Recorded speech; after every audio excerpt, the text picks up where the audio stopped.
اسی راہبر پہ درود ہے، اسی تاجور پہ سلام ہے، جو کبھی امیر سپاہ ہے، جو کبھی امیر سپاہ ہے، تو کبھی مجاہد عام ہے،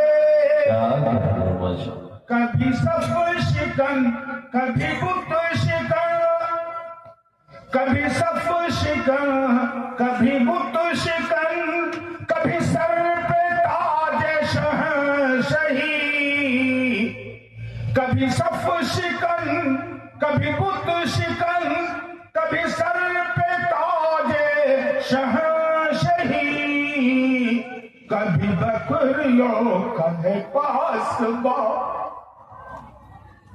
کبھی بکریوں کا ہے پاسباں، کبھی انبیاء کا امام ہے، اسی راہبر پہ درود ہے۔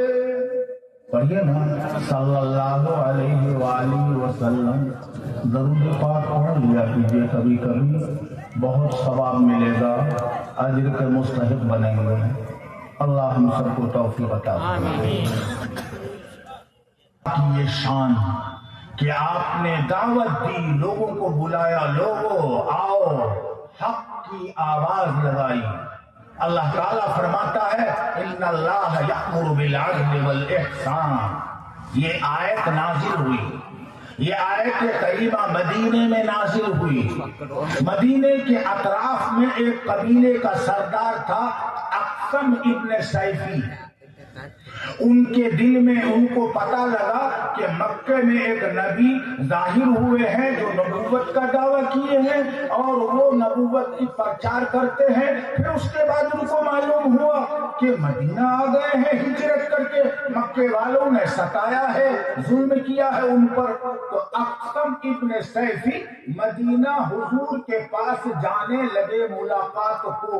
تو سردار پہلے زمانے میں جو ہوتا تھا قبیلہ کا، خاندان کا، تو ابھی نئے مکہ سے مدینہ آئے ہیں، پتہ نہیں یہاں ان کا حال چال کیا ہے۔ آپ جائیں گے ان سے ملاقات کو، آپ کے قبیلے کا کیا حال ہوگا، آپ سردار ہیں، آپ مت جائیے۔ میں کیا کروں، 2 آدمی کو آپ بھیج دیجیے، پہلے رپورٹ لے کے آئے، جائزہ لے کے آئے۔ تو اقسم ابن سیفی نے 2 آدمی کو بھیجا، یہ دونوں آدمی جب جانے لگا تو کہا کہ تم ان سے سوال کرنا، ایک کہنا کہ من انت، تو کون ہے، اور کہنا وما انت، تو کیا ہے، یہ سوال کرنا۔ ان سے ملاقات کر کے اس نبی سے جو مکہ سے ہجرت کر کے مدینہ آئے ہیں، اقسم ابن سیفی نے 2 آدمی کو نمائندہ بنایا، اپنا فرستادہ، اور دونوں کو بھیجا مکہ مدینہ جاؤ اور محمد صاحب سے ملاقات کرو اور ان سے یہ سوال کرنا ما انت ومن انت، تو کیا ہے اور تو کون ہے، تو جو جواب دے ہم کو سنانا۔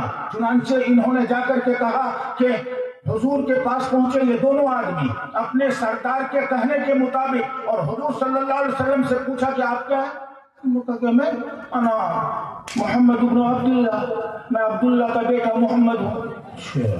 منن کا آپ کون ہیں؟ انہوں نے کہا کہ انا محمد رسول اللہ، میں اللہ کا رسول ہوں۔ آپ اللہ کے رسول ہیں؟ اچھا، تو اللہ کے رسول ہیں تو اللہ تعالیٰ آپ کے اوپر وحی بھیجتا ہے، نبی پر وحی بھیجتا ہے؟ ہاں، اللہ تعالیٰ کی طرف سے وحی آتی ہے میرے اوپر۔ اچھا، کیا وحی آتی ہے؟ کوئی تازہ وحی ہو تو آپ سنائیے۔ تو اسی وقت یہ آیت کریمہ نازل ہوئی، ان اللہ یأمر بالعدل والاحسان۔ اللہ حکم دیتا ہے عدل کا اور احسان کا۔ عدل کے معنی انصاف، احسان کے معنی بھلائی، اس کا حکم دیتا ہے۔ وینہی عن الفحشاء والمنکر، اور اللہ منع کرتا ہے بے حیائی سے اور بری باتوں سے، برے کام سے۔ یہ آیت کریمہ اسی وقت اتری تھی۔ حضور نے فرمایا اس 2 آدمی کو ابھی اللہ نے مجھ پہ اپنا یہ کلام اتارا جو تازہ ہے۔ وہ لوگ سنا تو سننے کے بعد حیران رہ گیا اور کہنے لگا وہ یہ تو بہت بڑھیا کلام ہے، بہت عمدہ کلام ہے۔ وہ لوگ دونوں مسلمان ہو گیا، ایمان لے آیا، اور پھر اپنے قبیلے کے پاس جا کر اپنے سردار کو رپورٹ دیا، جائزہ دیا، بتایا اور اپنی روداد بتایا۔